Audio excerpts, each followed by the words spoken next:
Napoleon said, number one, a leader needs unwavering courage. And I don't know if I totally agree with the unwavering part of this or not, because sometimes our courage does waver a little. You know, bend but not break. You know, courage mounts up, and then sometimes we have the doubts that creep in, and we reach a little deeper to find that courage that overcomes our doubts and our fears. So I would probably debate a little bit with Napoleon on this unwavering courage, because sometimes courage does waver.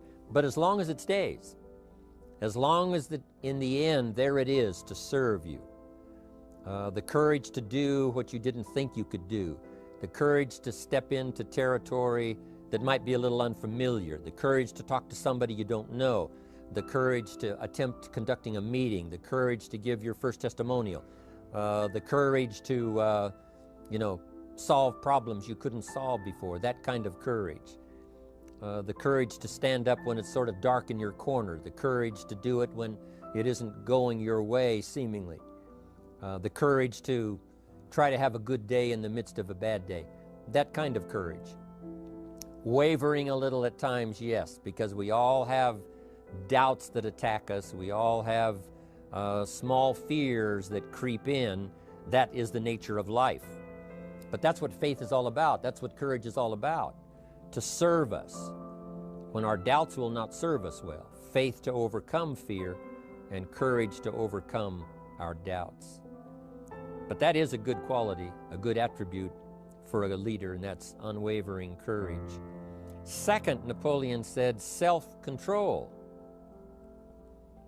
That, of course, is the very essence of life itself, is self-control. Because we all have this warfare going on. You know, it's going on in the world, the warfare between liberty and tyranny. In our own body, the warfare between health and illness, the struggle is on. The struggle between light and darkness, the struggle between good and evil. I call it opposites in conflict. And as soon as you're born into the world, as soon as you find yourself and discover yourself on this spinning planet headed somewhere, you know that this exists. To be a civilized society, we must drive the dark side of our nature into a small corner and let the positive side flourish. Early, we must learn to exercise self-control. Power is a wonderful thing, but it must be exercised properly. It must be exercised to benefit and not to destruction.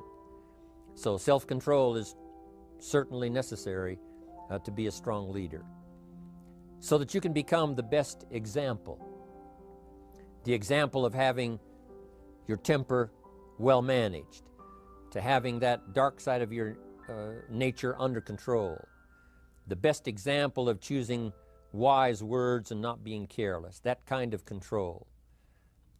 Control of your appetite, control of your desires, so that they fit into the positive side of life and not the negative side. Self-control, very important. Then he said a leader must have a keen sense of justice. How very true. Justice we become familiar with, you know, even when we're small, when certain things that happened or were done to us that something told us that wasn't right. Someone did us wrong. We have that sense of right and wrong, and it starts very early. Then we have to have that sense of utilizing what's right and what's wrong so that we develop this sense of justice, this sense of being fair, this sense of being on the positive side, on the right side. To minimize a person's mistakes, they need to have this sense of justice. We have to have justice when we're building an organization. You know, what's fair, what is a good balance. The marketing system that Mark put together has to be fair for everyone. If you have a customer and you take care of that customer, someone else cannot come along and take that customer. The same is true with the distributor. Certain rules and regulations, so that all of us have a chance to fit within this framework of fairness, justice, and what's right. Otherwise, enterprise cannot work. Otherwise, we have what we call, in a political sense, anarchy, where there is no justice, when might is the order of the day, power is the order of the day, not the law, not the rule, not what's right, but power. And we would all dismiss that. It's been a catastrophe in the last 6,000 years, the governments that resorted to power instead of democracy, that resorted to intimidation instead of freedom. And we all know the terrible toll that that takes. But it takes a toll not only politically in a country or politically around the world, but it takes a toll even in enterprise. It takes a toll in school if a teacher is unfair. It takes a toll in working on a team where someone is unfair, or where the leadership is not fair in the administration of justice. So this is true, a keen sense of justice and what's fair and what's right. Part of this we have to learn as we go. You know, you don't have it all the first year. You haven't got it all the second year, the third year. After all the years that I've, been around, both as a human being and as a business person, we're still, even at these years, trying to decide what's best, what's fair, what's right, to give balance to our life and to build on a firm foundation for the future. So I agree with Napoleon. Good idea, a sense of justice. Here's another one, he said, definiteness of decision. Indecision is the thief of opportunity. If you don't decide, the opportunity could slip away. If you don't decide what you're going to do today, the day could get away and you're not very effective. I talked about in my recent travels about time management. And here's one of the best ideas of time management.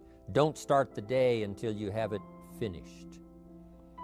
Is it possible to finish the day before you start it? And the answer is yes. If you don't finish it to the best of your ability, have some idea, some good plan, sure enough, the day escapes. And in the morning you say, let's see, what should I do now? In the afternoon you say, hey, time's getting away from me, what should I do now? And now most of the day is lost. Most of the day escapes not being utilized and doesn't work for you simply because you didn't make those decisions early, at the early part of the day. The decisions we make in the early part of our life sometimes last for a lifetime. The early decisions that you make about what you're going to do with your life as far as Herbalife is concerned, those decisions are vitally important. If you neglect them and don't make them, sure enough, the time passes and the opportunity sometimes is diminished, and sometimes you spend a lot of time now catching up simply because you didn't make those early decisions.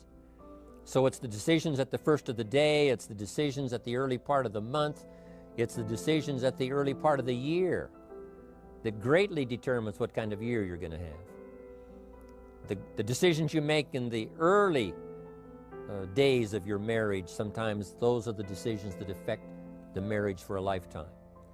The decisions you make at the first chance you see opportunity, those decisions, what you're going to do with it, how far you're going to take it, what it's going to be meaning to you in the years to come. Those early decisions are vitally important. Then we need decisions to correct poor decisions, to overcome our mistakes. It's possible, of course, for all of us to make unwise decisions. And at the end of one year, at the end of 1 week, 1 month, or at the end of a few years, we say, that decision cost me too much. Cost me a lot of time, cost me a lot of money, cost me maybe a good relationship, cost me a chance to be productive. But as long as you're alive, there's still a chance to use new decision power to correct the mistakes of decisions that were bad in the past. All of us have the opportunity to do that, but I think Napoleon was right here too. You got to be definite in making decisions so that the opportunity doesn't pass you by. Take advantage. Here's the next one. Napoleon Hill said, a good leader has definite plans. How important that is. And of all the years, I think, to cash in on Herbalife's momentum and make some plans for the future, this has got to be one of the greatest years. Herbalife in these 18 years now has created some incredible momentum, not only in opening up the countries, but momentum in the refinement of our marketing, momentum in developing new products, momentum in developing our support system. The key is now for you to make plans to ride on that momentum. Herbalife is like the tide that comes in, and the rising tide lifts all the ships if they're in the water. If your ship and your boat is not in the water, even though the tide comes in that would lift all the ships, if yours is not in the water, then it doesn't benefit you. So here's what you should do. Have the same intensity to make your plans for the future as Mark Hughes has, as the President's team, Chairman's Club especially, make the plans for the Herbalife Company future. You've got to now make your plans. Don't let this momentum pass you by. Don't let this momentum go uncashed in on. Don't let it be like a lost cause for you. And maybe you've, because of the lack of plans, have lost a month or two, or you've lost a week or two, or maybe you've lost a year, and you were 10% effective instead of 100%. Now's the time to change all that and start making some plans. Your Herbalife plans, they're vitally important. You might as well cash in on the Herbalife plans for world expansion, the Herbalife plans for expansion within your country, the Herbalife plans for the expansion of the business, the incentives. You know, cash in on that, capture that, and say, I've got to have some plans that match Herbalife. Not necessarily match Herbalife in numbers, but that can match Herbalife in momentum, that can match Herbalife in cashing in on the opportunity, your plans for Herbalife expansion. You got to have some plans for your family, right? You got to take your family along, don't leave them out. One of the challenges all of us have in making our plans is how to balance everything, to make sure that we don't regret at the end of the year, I spent too much time on that. I spent too much money. And then if you have, say, how can I not do that again? And construct some better plans so that you won't have any regrets at the end of a year to come, 5 years to come, 3 or 4, 5 years to come. Definite plans. The plans for the use of your money. One thing I've admired about Mark Hughes since I've met him all those years ago, once he started becoming successful, he had a splendid plan, not only for his personal success in terms of financial security, but in terms of the company. Because Mark has to look after the company and make sure that the company is secure, that the company has plenty of reserves, so that no matter what happens around the world, and when you're doing business in 37 countries, you can imagine what the challenge is to make sure the plans for each country are there, the backup plans, the financial plans, as well as products and opportunity and marketing. It is a challenge beyond comprehension to most of us, what kind of planning that takes in terms of trying to make Herbalife secure for the future. I described it in one of the summit classes as Mark takes the same pledge that the President of the United States takes, and that is to preserve and protect and defend the Constitution, says the President. But Mark has to preserve and protect and defend the company to make sure it's viable, not just in America where it started, but all around the world in each country. It's an awesome responsibility.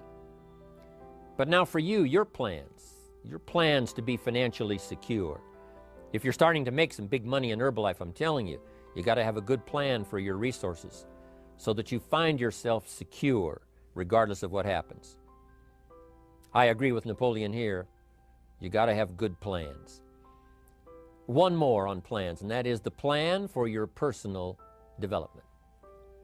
The plan to be better this year than last year. The plan to take the classes, attend the workshops, do everything you possibly can to show personal progress, not just financial progress, not just the progress of having one more car or one more home, but the progress of personality, the progress of communication skills, the progress of recruiting skills, the progress in how to deal with people, progress in using your influence so that it multiplies its power by 5 by 10 versus what it used to be. You need those kind of plans. A plan for personal growth, personal development, a plan to be all that you can possibly be in the years to come as you develop your Herbalife business and your life business and your family business, all of that. Got to have good plans. Next, Napoleon Hill had a good saying. It was something my father had and passed it on to me as a good philosophy, and here's what he said. A good leader has the habit of doing more than what he gets paid for. What an incredible philosophy this is. The habit of doing more than you get paid for. It's what we call the service that you put out like seeds in the ground that doesn't bring the harvest immediately, but the harvest is yet to come. It's called like putting out the capital in capitalism. Doing more than you get paid for means that you're getting ready for the next move up. Because if you do more than you get paid for, you've made an investment. The average person might think if I do more than the company requires, then they're ripping me off. I'm not getting paid for that extra time, that extra attention. But you must not view it that way. You must say, I'm getting there a little earlier, staying a little later, as an investment in my own personal future. Because I want that kind of reputation. I want that kind of philosophy to work in my life. Do more than you get paid for. And this philosophy works incredibly well in Herbalife. You make the Herbalife sale of the Herbalife products. Now you must do more than you've gotten paid for. Right? They've got the product, you've got the money. But you can't stop your investment there. Now you must develop the investment in time, effort, and energy in turning that new customer into a testimonial. And sometimes that's the most difficult work, the work after the sale. Because the sale might be fairly easy. Someone says, hey, I've been looking for this product, I need it, here's my money. But now you've got to stay with them, make sure they don't just buy the product, but that they use the product. And that they don't just use the product, they keep using the product. That's the work after the sale. But if you learn to make that kind of an investment and do more than you get immediately paid for, the payoff in the future can be fantastic. Because as we all know in Herbalife, what really pays off is not a sale of the product. What really pays off is a testimonial. A testimonial that gives you more sales than you can keep up with. A testimonial that takes you places you could never go by yourself, introduces you to people you'd never see on your own. That kind of investment is so powerful. So you do more than you get paid for up front. It's happened for me, making the investment.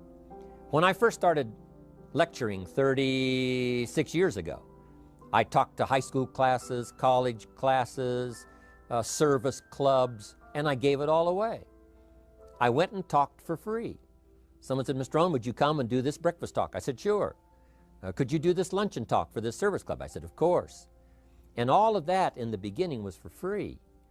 Primarily because I'd made my fortune, I didn't need the money, but I did it for free, but look what it's made for me by giving that kind of service in those early days.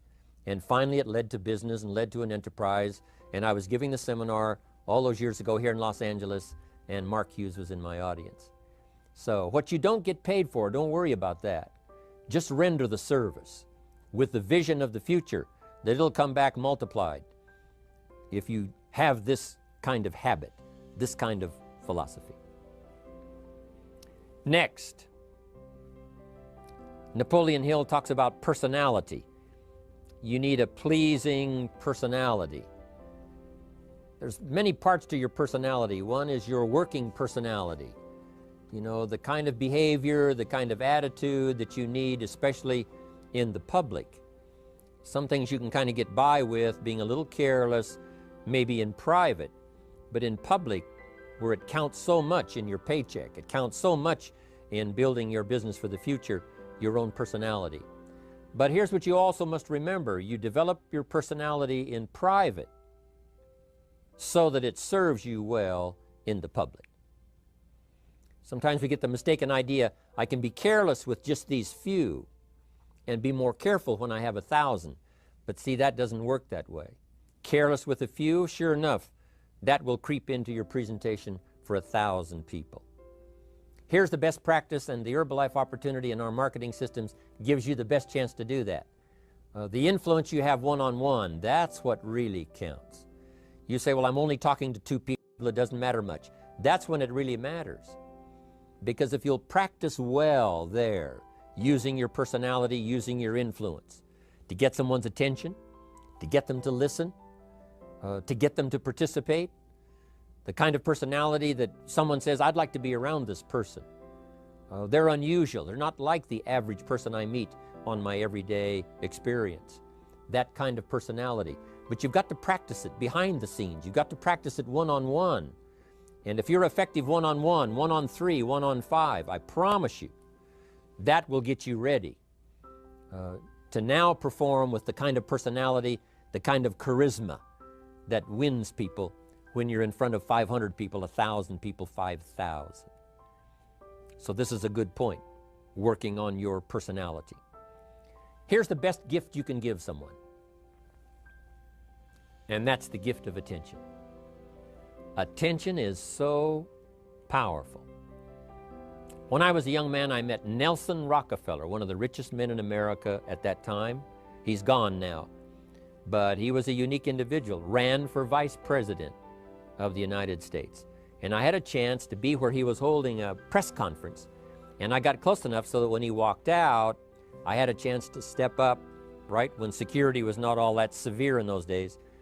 And I had a chance to put out my hand, shake his hand, and say, Mr. Rockefeller, my name is Jim Rohn.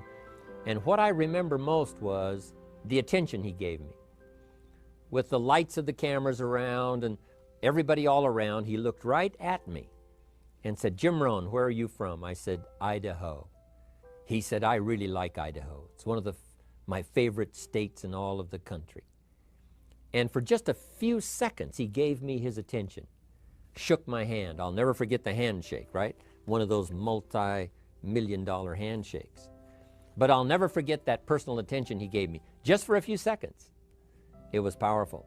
Made an impression on me that's lasted until this day. That's why I remember to tell the story. So, same thing you can learn to do. Utilize your personality, utilize your influence, give people the gift of attention. Here's the rest of my list now as we finish up. Next, Napoleon Hill said a leader needs sympathy and understanding. We have to develop that early in our lives. All of our lives, we have to look at those that are less fortunate than we are, those who need a helping hand, and especially now we learn to look at those who need an opportunity, those who need a change in their health, those who need a change in their life and in their lifestyle. It's this kind of sympathy and understanding that drove Mark Hughes to construct the company. It took that kind of understanding, that kind of sympathy, that kind of deep emotional feeling. Then Mark understood what it meant to be poor. He understood what it meant not to have. He understood what it meant to be short on finances, on resources. He understood what it meant to lack, a full formal education. He knew all of those lacks. And instead of crying about it, he said, what I will do is change it for myself, and then I'll help other people that have the same challenge. Lack of education, lack of the money, lack of the resources, lack of good health, faced with all kinds of difficulties they can't solve. I'll get mine solved, and then I'll be strong enough and have the skills to where I can help other people. That kind of leadership quality is so powerful. That kind of understanding. Here's the next one. A leader must have, Napoleon said, a mastery of the details. How very true. All can be lost with just a couple of missing details. On the trip to the moon, everything has to work, right? There's several thousand moving parts. There's several thousand pieces to the project of getting to the moon and coming back, and all of them have to work. You can't have 10% of them working, 90% or 80%. They've all got to work. And then there's the backup systems for something if something goes wrong to back it up. That kind of mastery of detail is so vitally important. But here's what else to remember as far as Herbalife is concerned. The drama is in the details. Someone says, I lost 30 pounds. Well, 30 pounds is 30 pounds, but that's not the drama. The drama is, where were you before you found Herbalife? How did you feel? What kind of circumstances? Now someone begins to give us some of the details. And then after they've lost the weight, now how they feel, now their self-confidence has been restored. Now they feel better about themselves. The drama is in the details. But this is also important in the details of your day, the details of your business, the details of good communication. Master the details. Good advice, Napoleon Hill. Now here's the next three. Willingness to assume full responsibility. All of us have been taught that, especially these Herbalife years, to take full 100% responsibility. Mark Hughes says, what happened to me might not have been my responsibility, but what I do about it is my full responsibility. I've had some things, some people did me wrong. In his first couple of business experiences, he was done wrong. Some people ran off with the money, he was left holding the bag. But he said, that's what happened, and I was not responsible for what happened, but I am responsible for saying to myself, now what am I going to do about what's happened? If a hailstorm destroys the farmer's crop, he wasn't responsible for that. But his responsibility now begins when the hailstorm is over, when he asks the question of himself, what should I do now? Now that this catastrophe is over, now that the damage is done, now what should I do about it? And a philosophy I've taught all these years, it's not what happens to you that determines your future. It's what you do about what happens that determines your future. And this is a major part of it, accepting full responsibility. If you've got an organization, you're conducting meetings, and you're the leader, the responsibility ends with you. Someone else may mess up, make some mistakes, still your responsibility. Some things over which you have no control, understandable. But what you do about it now, how you fix it, the diplomacy you use, the strategy you use, that's the kind of responsibility now that depends on you. Also, you've got to be responsible for your future. Nobody's going to fix it. No one else is going to design it. No one else is going to come along and say, hey, I will make sure it all works well for you. You've got to take all the input, you've got to take all the testimonials, all the teaching, all the training, all the influence, then you've got to have the responsibility of designing your life. You can design a life of prosperity, or you can design a life just to coast and get by. The responsibility belongs to you. Now here's the last two. Next is cooperation. One of the great things we learn in Herbalife is how to cooperate so that we take advantage of each other's ideas, we take advantage of each other's input, we take advantage of each other's enthusiasm, we take advantage of each other's testimonial, and we take advantage of each other's willingness to grow. That kind of cooperation has built Herbalife. In those early days, Mark got the group together. Jerry Shatanovich, Doug Stuntz, the rest, and made some plans to cooperate. Said, no telling what kind of powerful meetings we can have if we work together. No telling how many people we can affect, even right away, if we work together. You do this part, you do this part, I'll do this part, we'll make it work together, and we'll get the ball rolling. There's an ancient phrase that says, if two or three agree, nothing is impossible. If they agree on the same project, if they agree on the same vision, if they agree on how to get there, I'm telling you, nothing is impossible. Nothing can stand in their way. Just two or three. What's exciting about Herbalife is now we have more than two or three. The president's team now is well populated. Even the chairman's club is growing. The millionaire team is awesome in its numbers as well as in its power. And the cooperation between all of us on the tabulator teams, as distributors, home office, support staff, 15th floor, wherever we come from. If we cooperate, there's nothing we can't do. There isn't anyone we can't touch. There is no country we can't finally get to with this incredible story. Cooperation. That's why I'm here, wanting to do my part, HBN, send out some ideas, give you some notes to take, something to think about and ponder, something to talk about with the people that you associate with and are building your business. That kind of cooperation is going to make this a powerful year. It'll get us to the 2 billion, 3 billion, 5 billion. But it'll get us to much more than just those numbers. It'll get us to a place of honor, respect, prestige, influence, feeling good about ourselves for the hard work that we're doing, cooperating with each other. I want to cooperate with you, helping build your business. All of us cooperate with the support system of Herbalife. We're on our way. We will have the billions. We'll have the stories. We'll have the experiences. Now here's the last one. Napoleon Hill said, a major attribute of leadership is vision. Vision is in many parts. One, a vision for your own course to follow. A vision for you, for yourself. A vision for your financial future. A vision for your health. A vision for your wealth. A vision for you to latch onto and make something out of. A vision for your family. Because vision must now lift others as well as ourselves. Guess what our family is counting on? That we'll be able to see things that at first they cannot see. That we'll be able to look further into the future than perhaps they will be able to look. The same is true with your organization, the people that are around you. They're counting on your vision. Perhaps you've been there a little longer than they have. Maybe you've been there a lot longer than they have. And they will look to you to help them see things that they can't see in the beginning. And if you will do that, develop that attribute of leadership, I'm telling you, you'll have such a dramatic effect on your organization, it will be unbelievable. A vision for yourself, a vision for your family, a vision for your organization, a vision for the people that you're close to. The old prophet said, without vision, we die. We perish. Unless we can see into the future, life loses its meaning. Unless we can look further than just where we are at the moment, then we have no reason for faith, no reason for activity.